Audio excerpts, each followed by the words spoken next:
Hey there everybody, and welcome to the channel. I'm your host, Poobarama, and in today's video, we are going to be taking a look at this week's deals and discounts for Grand Theft Auto Online. I'll be real, there's a lot of vehicles discounted. Not all of them are great though, so we're going to be breaking into which ones are worth the price and which ones you should stay far away from. We also got some great business bonuses and discounts, so stay tuned and let's get straight into it.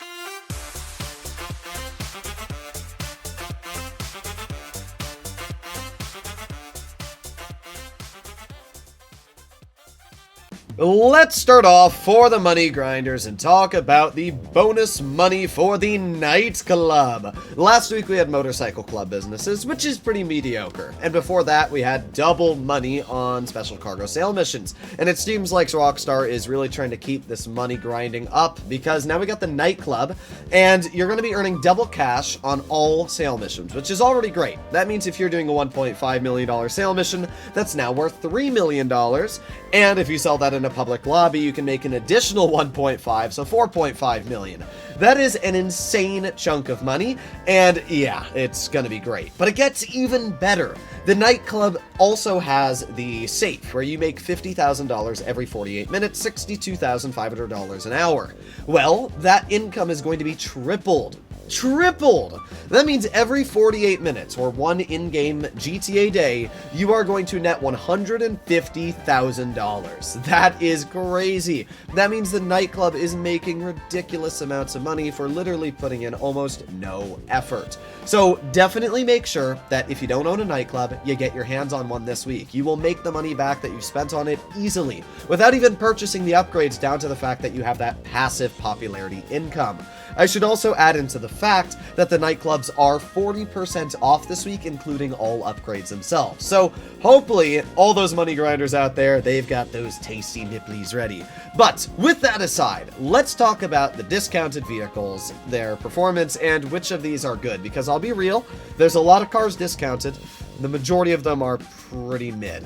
So starting off, we have the podium vehicle, the Schlagen GT. I actually think this is a fantastic sports car. It looks amazing, it sounds amazing, and even though it's not the best on performance or, you know, anything when it comes to the categories of a sports car, it's still decent and it looks really cool. It's obviously based off of Mercedes. So I'm a big fan of this car. So definitely try to get your hands on it this week, especially because it's free. We also have the Infernus as this week's prize right at the LS Car Meet. To get your hands on this vehicle, you're going to have to win top 4 or above 2 days in a row. It's really not that special of a vehicle. It only costs around $440,000 normally, so I can't really say there's anything great about it. But hey, if you wanted to get it and it's pretty easy to get your hands on and get some practice racing in there, then you can get the Infernus this week. Now we arrive on some decent discounts. We got the SCRAMJET 30% off. Normally, the SCRAMJET is going to be a very expensive $4 million. This week you can get it for $2.8 million.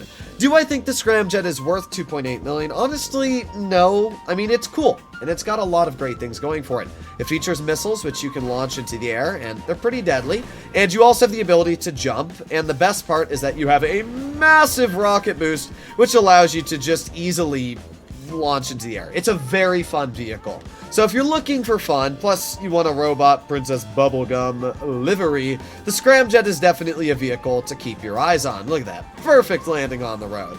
But I would definitely say for the majority of players out there, if you're not planning on using this vehicle all too much, I would most likely just stick with a Deluxo or Toreador, something around that area. Up next, we have the Free Crawler, which is pretty lame, I'm not gonna lie. There's actually nothing special about the car, but I will say its off-roading capabilities are nice. This week, you can get it for $358,000, 40% off from the normal $600,000.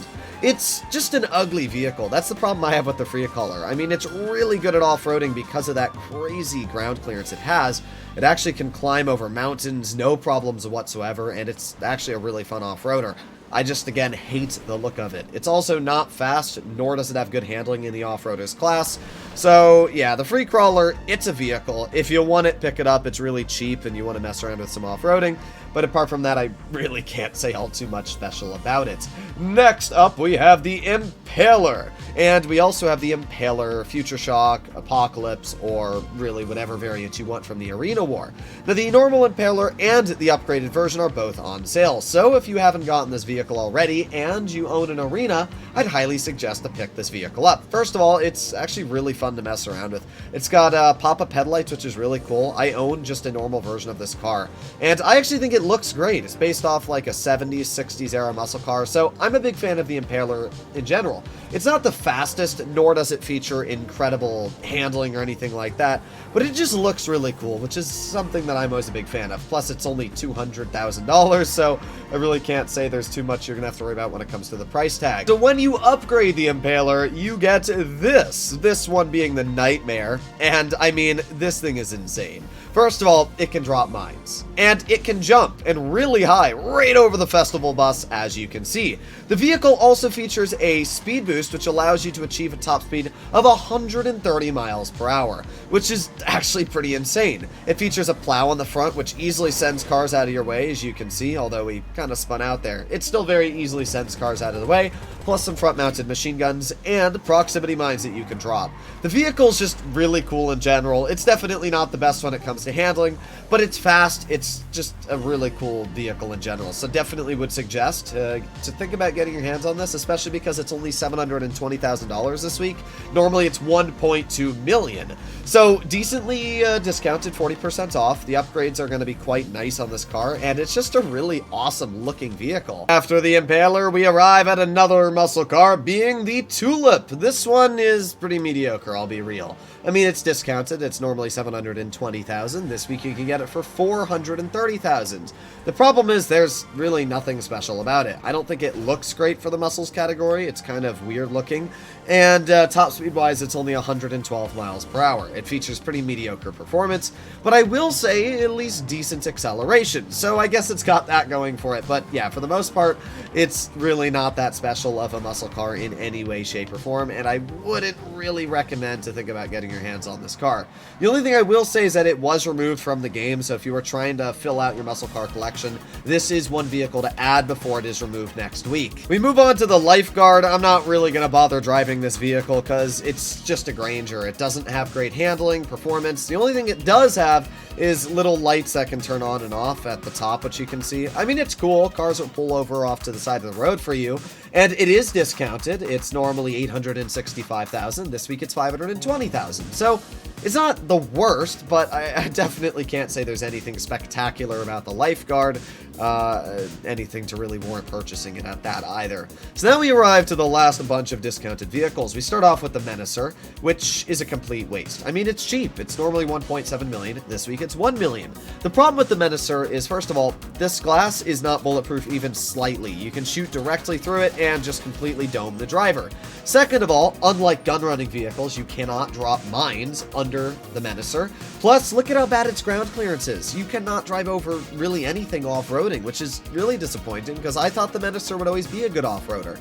So the vehicle is ugly. It doesn't feature really anything going for it apart from decent survivability, and yeah, I just get an Insurgent. Even the stock Insurgent, in my personal opinion, is a lot better than the Menacer. Sure, the Insurgent doesn't have a minigun on the roof, but you need two people to use it anyway, so for the most part, yeah, you're just gonna be useless when it comes to the Menacer. Next up, we have the Tesseract, which is actually a really, really cool vehicle. It's fast for the supers category. It's not incredibly fast, going at a top speed of 125.5, but it's an electric vehicle, which means it has insane acceleration, which you can see us using here. The only problem with the Tesseract is it does have pretty loopy handling, where you're gonna have to be a little careful and turn it somewhat cautiously, but still, as an electric vehicle, it's fast. In fact, it is one of the fastest electric cars in the game, only beaten out by vehicles like the Coil Cyclone 2, so it's actually pretty cool. I'm a big fan of the Tesseract. I think it looks really amazing. It's got some decent customization and some really solid liveries. So for the price tag of normally sitting at, what, $2.8 million, this week being $1.7 million, that is a very, very solid discount. So if you were thinking about getting your hands on this vehicle, what I'll say is that if you're going for performance, this is not the car. You can easily buy you know, even some of the cheaper sports cars like a Pariah achieve a higher top speed and a similar lap time.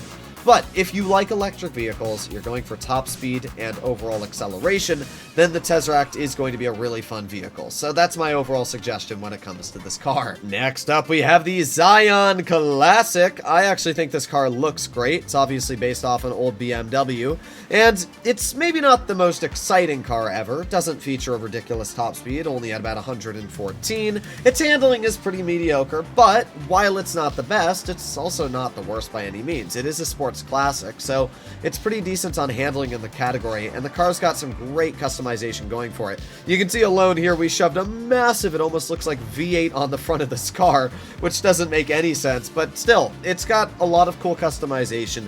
The interior is pretty cool as well. It's the same as the Deluxo. So it's a cool car. I can't really say there's anything crazy about it, but for only the price tag of $400,000 being 50% off, yeah, it's a pretty decent vehicle to get your hands on. So that's really all I can say about the Zion Classic.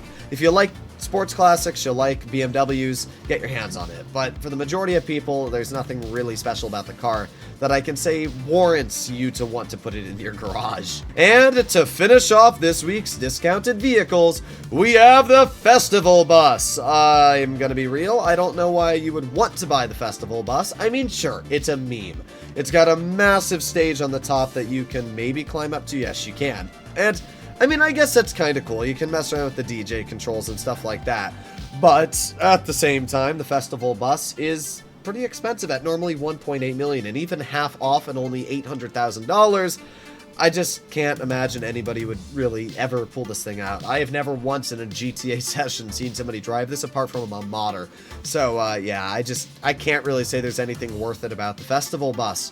So, unfortunate, but that's kind of the harsh reality. We finish off with 4 removed vehicles that are back in the game. We have the Issy Sport, the Zion Classic, the Viserys, and the Tulip. If I were to say out of these cars which ones are actually good, I would really just say we have the Viserys. This car is fast. It's one of the fastest sports classics in the game, especially if you're a PC player like me. It features incredible looks, which are something that I'm a big fan of. The car just looks and sounds amazing. So there you have it, ladies and gentlemen. We got some really good money-making methods this week, and we got some decent discounts, but overall, really none of the cars discounted here are anything fantastic. If I were to say the best vehicles to take a look at, we got the SCRAMJET, we got the Tesseract, and I would say the Nightmare vehicle with the Nightmare Impaler, because it's a pretty cool car. But apart from that, I really can't say there's all too much noteworthy. Hopefully you enjoyed today's video, and I'll see you all in the next one. Bye-bye.